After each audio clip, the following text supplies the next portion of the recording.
Everyone's excited for the new wave of Combiner Wars toys, and yes, I am among them.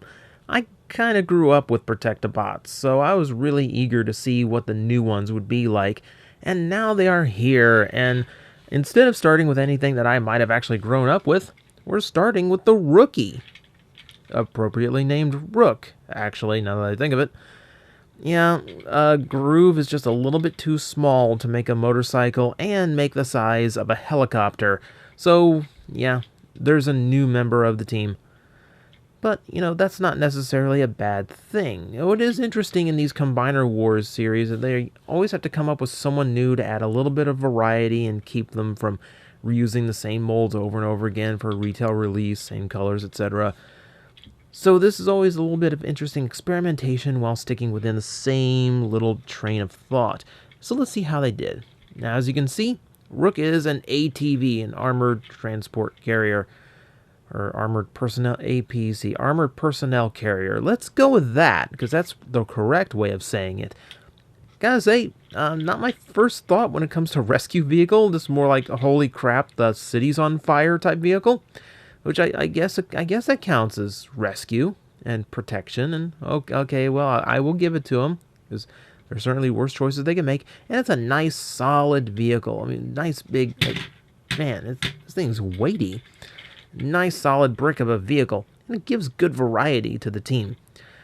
Mostly decoed in blue on top of white molded plastic, as you can see, with a lot of little details here and there. You can see the Tampa-graphed Autobot logo, the Tampa-graphed SWAT, and police as well, and some silver on what I assume is armor plating over windows, since that would be a little bit more correct, and the headlights painted in yellow, because they are headlights and have to be yellow. Something that looks like paint but isn't is this little opening here, which is actually gaps in the plastic, which is a nice little illusion and a little bit more accurate to the little viewport on an armored truck like this. A lot of molding on the sides here that I really like. SWAT emblazoned on the side again. You can see the door there armored up and ready. A lot of little panels and things and a lot of little details.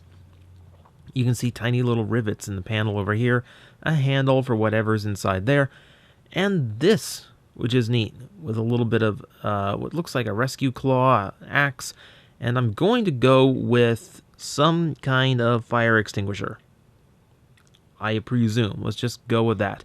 And these over here, which I thought were gas cans, but don't look anything like actual gas cans other than the basic shape. So, I'm not quite sure. I do like the blue. Like, Protectobots are traditionally white and red, so this is a nice little change to the formula. And it wraps all the way around, which is really nice. Good way of breaking up the blue, or breaking up the white, rather. And it looks quite good. It's still very Protectobot-like. Not a whole lot going on in the back, but you know what? I will take it because it looks good. Like, it really does work as a vehicle and as a member of the Protectobots. Now, to make it a little bit more interesting, he does have his weapon, which you can pretend is some kind of electric launcher, which is kind of typical of these claws. It is actually a hydraulic claw, which is referenced in his full bio on the back of the comic book he comes with.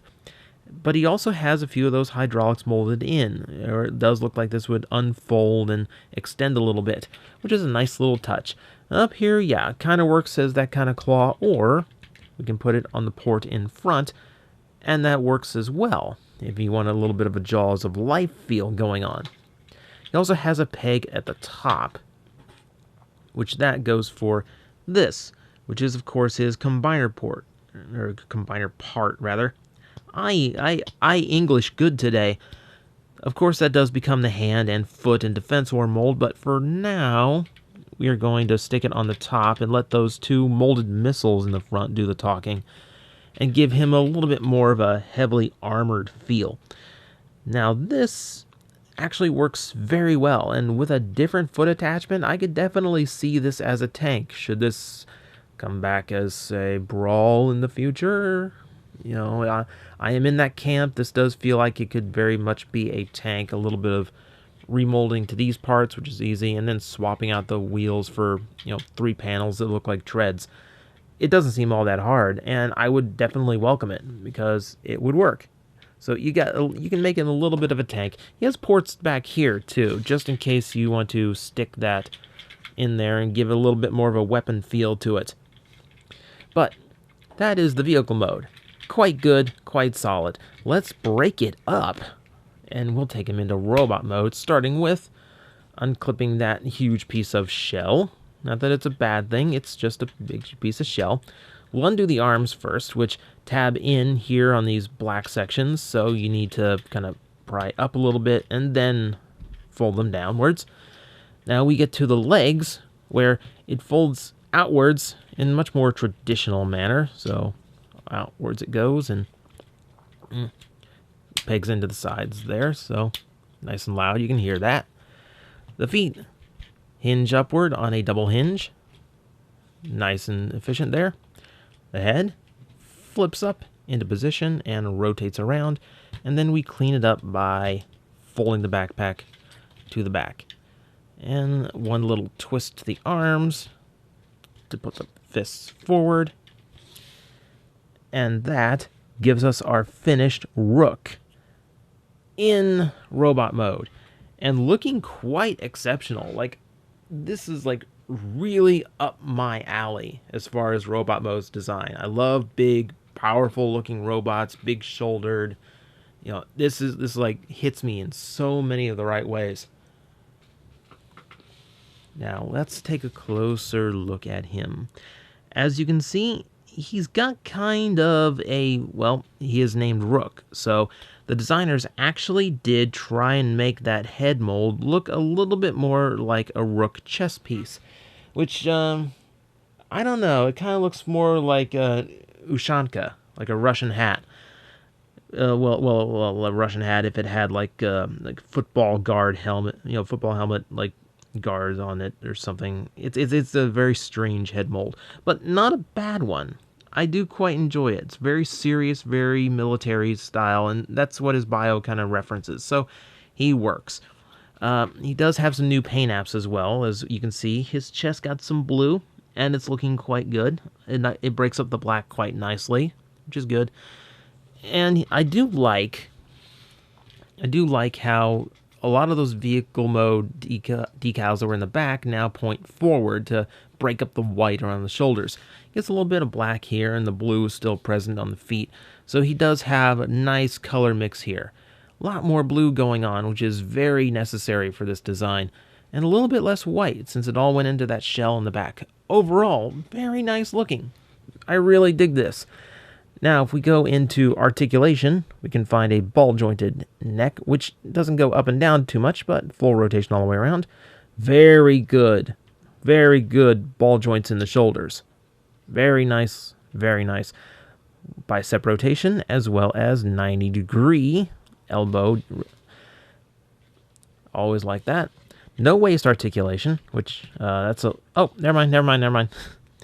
I'm sorry, I was looking up here for waist articulation. I didn't look below the actual waistline. Okay. I is stupid. I made a mistake, people. I'm sorry. Please don't correct me in the comments forever and ever and ever. I'm sorry, internet. I'm only human. I've only been doing this for 7 years. I'm still new. I'm learning. Ball jointed hips. Very good range. Thigh rotation. Knee joint going down to 90 degrees. And a nice sideways ankle tilt worked in, which gives him a lot of stability in his poses, which is very necessary when you're this big. So he has a lot of good range to him. Very tough looking guy, very articulated. And he's hitting like so many good marks for me right now. Let's hit a few more. We can attach his weapon on the front of his fist, which is a unique little trait to a toy like this, and a little bit strange because he can't hold his weapons normally. He doesn't have a peg hole on the top of his hands. But this does give him a bit of a different look, makes him stand out a little bit. I don't mind it, actually. I kind of like it that way. So that kind of works for me. And yes, of course, that does allow us to have a little bit of fun with this. Everyone's kind of pointed this out. So we will transform this piece into the hand mode. We will plug it into his big open socket here. And yep, He can Hulk hand his own combiner hand. Yeah, but it's a little bit of goofy fun, and I think that's one of the things I really like Combiner Wars for. Is a lot of this is just like really goofy fun stuff. We're getting Combiner War toys for like Sunstreaker and Ironhide, characters who have no business combining, but it's all in good fun. So you know what? Go ahead and do it. Here, let's grab one from another Protectobot, and we'll fold this out, and we'll just complete this huge thing. Arr. Rook smash. Also, those ports from the back of the vehicle mode now are on the sides of his shoulders, so he can actually mount the other two as well and just go completely ridiculous. You know what? There, perfect. Absolutely perfect. He's got a lot of goofy little options like that. Now, I haven't actually turned him into the arm or leg mode yet because I don't have hotspot yet.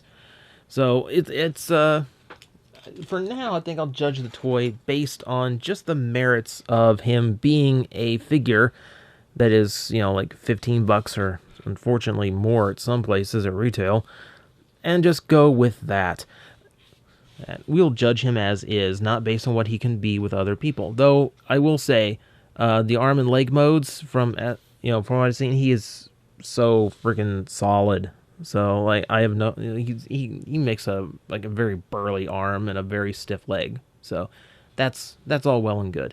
But as a toy just and of himself, Rook is quite exceptional. Like Combiner Wars does this really good job of always coming up with a better figure than anything in the last wave. This is definitely the champion of Wave 3 for me, which is interesting because it is the only new mold, but, they threw in two of the best ones in this wave. So all around, like, Wave 3 has been, like, really impressive so far. And this guy definitely leads the charge for me. For a brand new figure, a brand new character, everything is done so well. The transformation is clean, the articulation is great, the detailing is good, the paint apps are all over. He's got a lot of fun little options to play around with, and I really can't fault him anywhere. Like, this is, like, I hate to keep changing. Like Combiner Wars makes me keep changing my favorite Combiner War toy. Like, you go from Alpha Bravo to Dead End, and now, yeah, it's definitely Rook for me. He's definitely a worthy addition to the Protectobots, and a very worthy toy all on his own. Now I need to wait for a big blue fire truck so I can actually stick him on into Defense War mode and then never take him off again. Because that's what display collectors do. Right?